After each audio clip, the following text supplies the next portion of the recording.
Bismillahirrahmanirrahim. Assalamualaikum warahmatullahi wabarakatuh. Bersua dalam berita perdana malam ini. Saya Ahmad Nur Irsyaduddin Hasrom dan Sarafizah Haji Mahmud.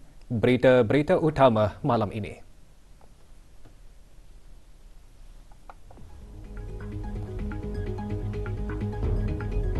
Kebawah Duli Yang Maha Mulia Paduka Seri Baginda Sultan dan Yang di-Pertuan Negara Brunei Darussalam berkenan menghantar titah-titah perutusan tahniah sempena Hari Kemerdekaan Republik Rakyat Bangladesh.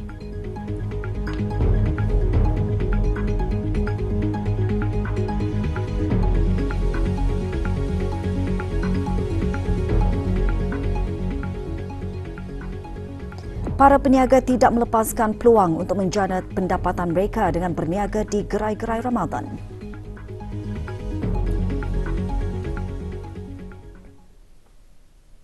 Kebawah Duli Yang Maha Mulia Paduka Seri Baginda Sultan Haji Hassan Al-Bolkiah Muizzadin Wad Daulah Ibni Almarhum Sultan Haji Omar Ali Saifuddin Sa'dul Khairiwaddin Sultan dan Yang di-Pertuan Negara Brunei Darussalam telah berkenan menghantar titah-titah perutusan tahniah kepada Tuan Yang Terutama Muhammad Abdul Hamid, Presiden Republik Rakyat Bangladesh.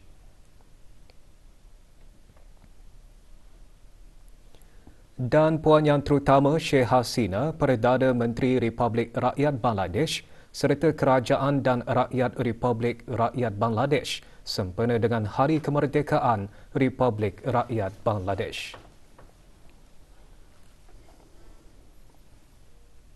Bagi mempertingkatkan amal ibadah di bulan Ramadan, Kementerian Hal Ehwal Agama meneruskan acara munajat secara maya dinamakan sebagai Munajat Ramadan. Malam Munajat ke-80 disertai Institut Tahfiz Al-Quran Sultan Haji Hassan Al-Bolkiah, Jabatan Pendidikan Co-Curriculum, Kementerian Pendidikan, Jawatan Kuasa Takmir Masjid Sultan Sharif Ali Sengkurung dan para jemaah dari 99 buah masjid termasuk surau dan balai ibadat seluruh negara. Juga menyertai Yang Berhormat Pihin Udana Khatib Datuk Paduka Seri Setia Ustaz Haji Awang Badaruddin bin Pengarah Datuk Paduka Haji Awang Uthman, Menteri Hal Ehwal Agama. Bacaan Saidul Istighfar dipimpin oleh Yang Berhormat Pihin Orang Kaya Laila Setia Datuk Seri Setia Awang Haji Abdul Rahman bin Haji Ibrahim, Ahli Majlis Mesyuarat Negara. Antara pengisian program termasuk Tadabbur Al-Quran yang disampaikan oleh Awang Abdul Rahman bin Haji Ajak, Penolong Pensyarah College Universiti Perguruan Agama Seri Begawan. Ya hasratan 'alal 'ibad ma ya'tihim bir rasulin. Menjana graduan yang inovatif dan bersedia untuk masa hadapan dengan industri ready adalah menjadi harapan Politeknik Brunei. Institusi pendidikan tersebut juga terus meningkatkan kualiti dan kuantiti program-programnya dan akan terus membangun dengan memulakan plan pembangunan 5 tahun baharunya 2021 hingga 2025 untuk maju sebagai institusi pendidikan tinggi yang menyediakan pendidikan teknikal berkualiti di negara Brunei Darussalam. Bertepatan dengan tema sambutan ulang tahun Hari Kebangsaan tahun ini menjayakan wawasan negara, berita perdana malam ini mengetengahkan usaha Sekolah Sains dan Kejuruteraan Politeknik Brunei memastikan agar para graduan mempunyai kemahiran dan kepakaran yang diperlukan untuk memacu industri di masa hadapan. Hajah Sahrina Haji Abdul Ghani membawakan laporannya. Sekolah Sains dan Kejuruteraan akan terus membangunkan dan meningkatkan kualiti program yang berkaitan untuk memenuhi abad ke-21.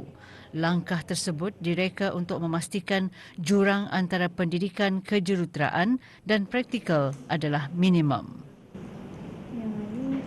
Pendekatan inovatif untuk pengajaran dan pembelajaran memanglah direka, ya, dengan teliti dan juga teratur digandingkan dengan kedua-dua pembelajaran dan pengajaran praktikal ini berasaskan teori pelajar akan mengalami suasana yang menarik dan juga dapat menggalakkan suasana dan inovasi kemahiran secara berkumpulan.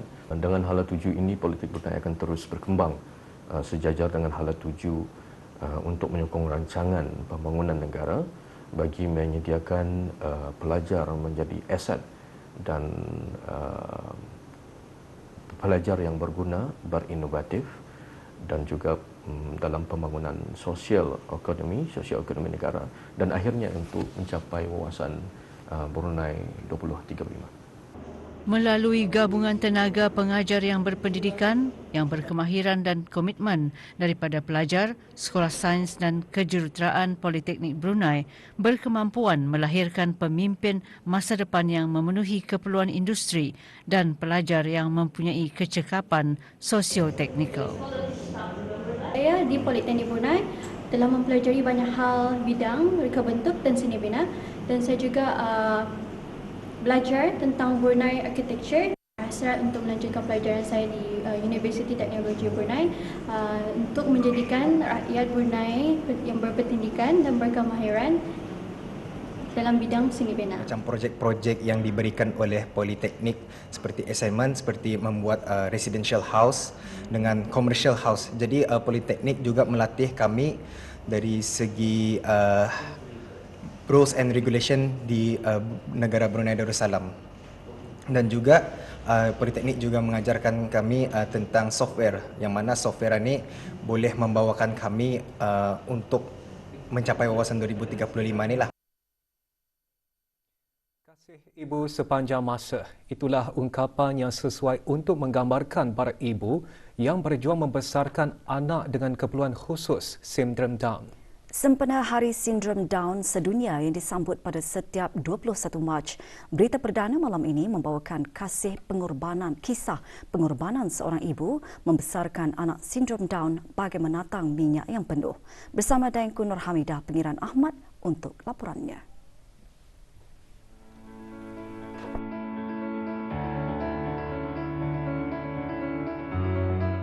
Waktu diberitahu itu saya merasa menerimalah apa yang sudah diberikan Allah kepada saya. Ia adalah merupakan amanah, merupakan hadiah daripada Allah untuk kita. Dari sekian banyak ibu di dunia, Dayang Siti Zaleha binti Haji Abu Salim terpilih menjadi salah seorang ibu yang mendapat anugerah istimewa ini.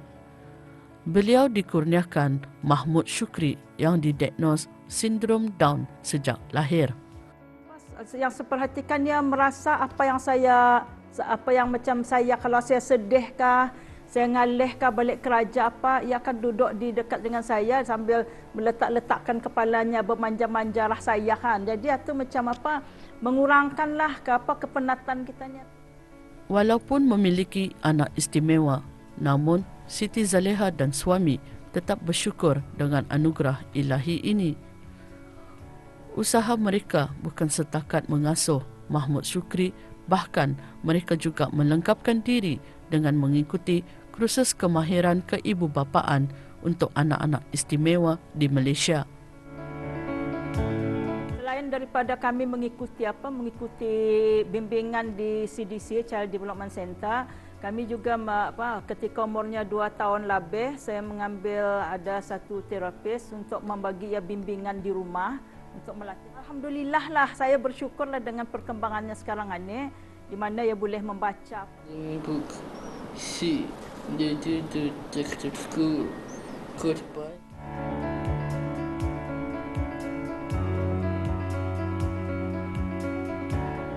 Anak adalah anugerah yang amat berharga dari Allah Subhanahu Wa Taala. Apapun keadaan anak tersebut, ia tetap layak mendapatkan kasih sayang yang sempurna dari kedua orang tuanya. Dayangku Nur Hamidah Pengiran Ahmad melaporkan untuk berita RTB. Mula terlibat dengan seni pembuatan parang sejak berumur 6 tahun menjadi pendorong untuk seorang pembuat parang tempatan menjadikannya sebagai pekerjaan tetap. Seni pembuatan parang yang dipelajarinya secara turun-temurun menjadikannya cukup dikenali dalam menghasilkan parang yang berkualiti dan asli. Kita ikuti laporannya bersama Haji Azizi Ahmad.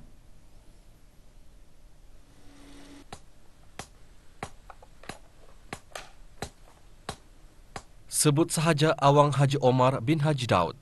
Nama tersebut sememangnya tidak janggal di kalangan peminat parang di negara ini. Selain mempunyai minat dalam menghasilkan parang, warga emas ini turut menjadikannya sebagai sumber rezeki untuk menyara dirinya dan keluarga. Meskipun berumur 92 tahun, ia bukan menjadi alasan bagi Awang Haji Omar untuk tidak tangkas dan bertenaga membuat kerja-kerja berat dalam menghasilkan parang yang berkualiti. Daripada membantu pemarang kurang lebih dalam 3 jam siap sampai bergerain berapa lah sapuh. Selepas satu potong kayu lagi, bila macam orang itu menampah bersarung, dibuat sarung lagi. Menampah lagi sarung. Sarungan yang bertahan ni dalam sebulan itu kalau di benar-benari ia saja dikerjakan boleh dalam 15 buting. Sama sarung ulu apa-apa itu 15 buting boleh. Ni tangannya lagi yang original benar-benar, ia tangannya lagi kedakuan ni. Menurut Awang Haji Omar, dari mula beliau mencuburkan diri dalam pembuatan parang, perkakas yang digunakannya tidak semoden yang ada ketika ini. Jelasnya, dengan perkembangan yang ada, kerja-kerja menghasilkan parang kini boleh dibuat seorang diri sahaja dengan mengambil masa yang singkat. Namun, untuk menghasilkan parang yang berkualiti dan tahan, pemilihan besi sesuai penting. Kerajaan ini sudah baik, mau lagi baik. Sudah baik, ditambah lagi baik. Pasal kita ni kan makan atunya bukannya sehari bah. Sehingga ayat umur kita ni hidup lakat kan makan. Selagi kita ni kan mencari ini wah. Selagi kita ni upaya mencari. Jangan sembarangan. Kerja sendiri lagi berkat daripada kita ni makan gaji wah. Selain menerima tempahan dari kalangan warga tempatan, parang hasil buatan Awang Haji Omar turut ditempah oleh warga negara asing. Menurutnya, ilmu pembuatan parangnya turut diajarkan kepada waris-warisnya serta sesiapa sahaja yang berminat. Sifat yang tidak kenal erti lelah dan ingin mempertahankan warisan budaya ini patut dicontohi oleh anak-anak muda di negara ini. Haji Azizi Ahmad melaporkan untuk Berita RTB. Persatuan Orang Kurang Pendengaran Kebangsaan giat mempersiapkan para ahlinya menceburi bidang perniagaan dan pekerjaan. Ikuti bahan beritanya selepas ini, teruskan bersama Berita Perdana.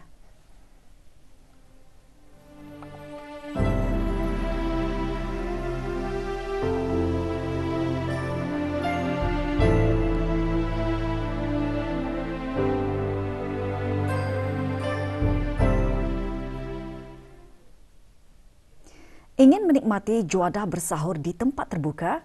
Kunjungilah Uptown Gadong Food Park yang disertai lebih 25 pengusaha makanan dan minuman terletak berdekatan pasar pelbagai barangan Gadong. Zulfadli Haji Kasim ada laporannya. Uptown Gadong Fest adalah merupakan tempat bersahur yang julung kali diadakan di kawasan Lapang. Dengan temu bual bersama Pengiran Nurul Isha Riza binti Pengiran Hisham, selaku pengurus projek dari syarikat AIZ Event Planner and Management menerangkan, Uptown Gadong tersebut mendapat respon positif orang ramai dan ada yang menyamakan persekitarannya seperti kembalinya nostalgia tambing Sungai Kianggih. Food Park Uptown Gadong ini adalah salah satu tempat yang mana ianya dia penempatan bagi peniaga-peniaga tempatan untuk lebih melebarkan sayap mereka dan untuk mengembangkan lagi perniagaan-perniagaan mereka.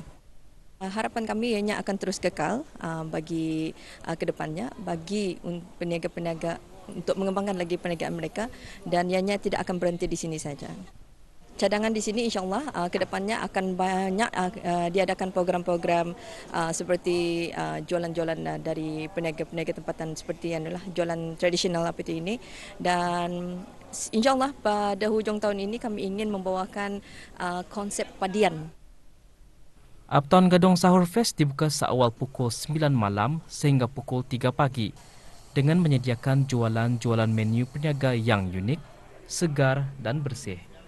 Di samping itu, dibukakan juga taman riadah permainan kanak-kanak. Zulfadli Haji Kasim untuk Berita RTB. Sudah menjadi kelaziman setiap kali tibanya bulan suci Ramadan, kawasan gerai-gerai Ramadan merupakan tumpuan orang ramai untuk membeli pelbagai juadah bagi berbuka puasa. Para peniaga tidak melepaskan peluang untuk berniaga di samping menjana pendapatan di bulan yang penuh berkat. Bagi memudahkan para peniaga, beberapa buah tapak gerai disediakan oleh pihak berkuasa. Di daerah Blight, beberapa kawasan telah disediakan untuk orang berjaja. Tumpuan utama kawasan lapang Tudung Saji Kuala Blight dan kawasan perkarangan Pasar Neka di Seria. Di kawasan lapang Tudung Saji, terdapat 140 penjaja yang menjual variasi juadah daripada minuman, lauk pauk mahupun kuih muih. Suara penjaja yang mempromosikan jualan mereka mewarnai lagi suasana kemeriahan gerai Ramadan. Gerai Ramadan juga didirikan di mukim-mukim dan kampung-kampung di daerah Blight untuk memudahkan orang ramai, khususnya penduduk setempat, mendapatkan juadah berbuka puasa.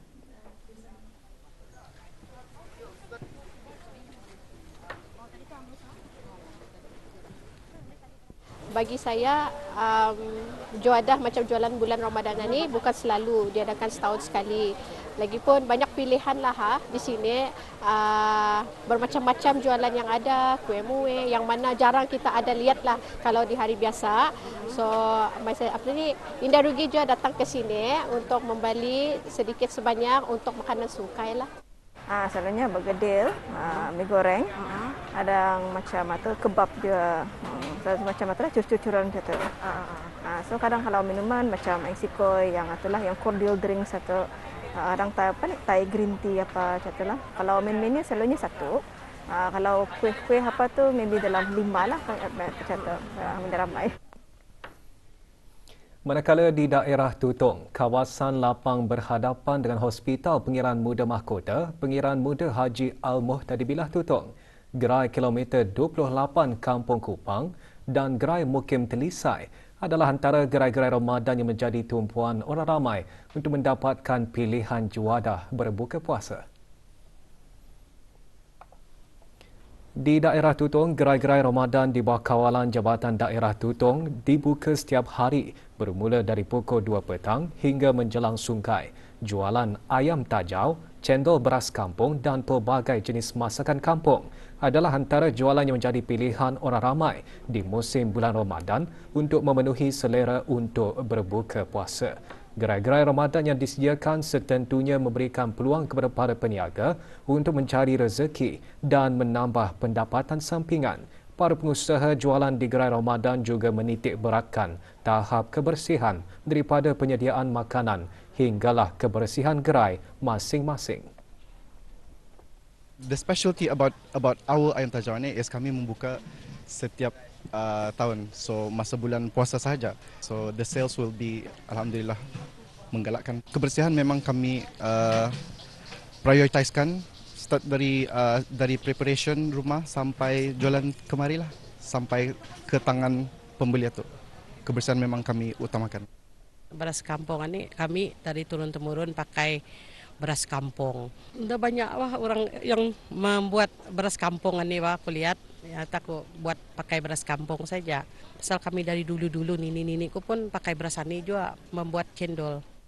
Kami mengetengahkan secara jualan seperti macam packaging kami mesti dalam kontainer untuk kebersihan lah, menjaga kebersihan. Antara masakan kampung yang paling top lah tahun ini seperti sambal umbut rotan, sayur pakis, sambal tarung yang bakar lah, ayam kunyit. Di daerah Temburong pula, gerai Ramadan dibukakan di kawasan pejalan kaki Pekan Bangar. Sebanyak 28 petak gerai Ramadan dibukakan bagi kunjungan orang ramai. Gerai-gerai Ramadan beroperasi setiap hari pukul 1.30 petang hingga 6.30 petang, kecuali pada hari Jumaat 2 petang hingga 6.30 petang. Seperti lazimnya, gerai Ramadan menyediakan pelbagai jenis makanan seperti kuih muih dan salayan.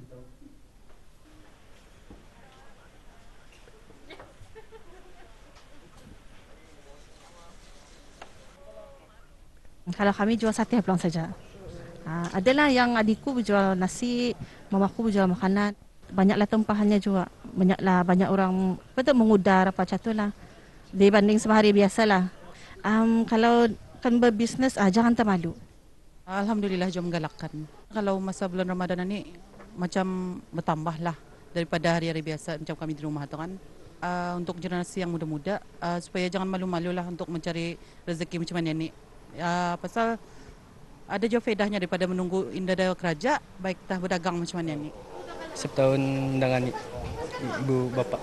Ini kami jual minuman, makanan, sambalan, sama nasi, sama cucur. Minda malu. Saya punya namanya mencari rezeki. Tidak akan dimalukan untuk belia-belia yang seumuran. Saya harap kamu dapat berusaha untuk jual pada umur yang macam mana ni supaya ada pengalaman. Berkeinginan untuk menubuhkan sekolah orang kurang pendengaran di negara ini lengkap dengan keperluannya antara Perancangan Persatuan Orang Kurang Pendengaran Kebangsaan OKP di samping menyusun rancangan yang bermanfaat, lagi strategik dan berkesan untuk para ahli. Harapan berkenaan dikongsikan oleh Yang di-Pertua Persatuan OKP yang ditemui semasa majlis Iftar OKP lewat petang kemarin. Pekerjaan, pendidikan yang sempurna untuk anak-anak kami dan ahli kami yang masih nyorang masih dalam pemantauan pihak sekolah, CDC, pihak kaca dan sebagainya. Wawasan kami ialah untuk menubuhkan satu sekolah Center of Excellence untuk orang hearing aid di negara Brunei Darussalam. Persatuan OKP giat mempersiapkan para ahlinya menceburi bidang perniagaan dan pekerjaan. Beberapa ahli OKP sudah pun memulakan perniagaan mereka sendiri. Sempena Ramadan ini, pelbagai aktiviti diungkayakan termasuk projek OKP Prihatin yang akan diadakan pada minggu keempat sebelum menjelang sambutan Hari Raya Aidilfitri.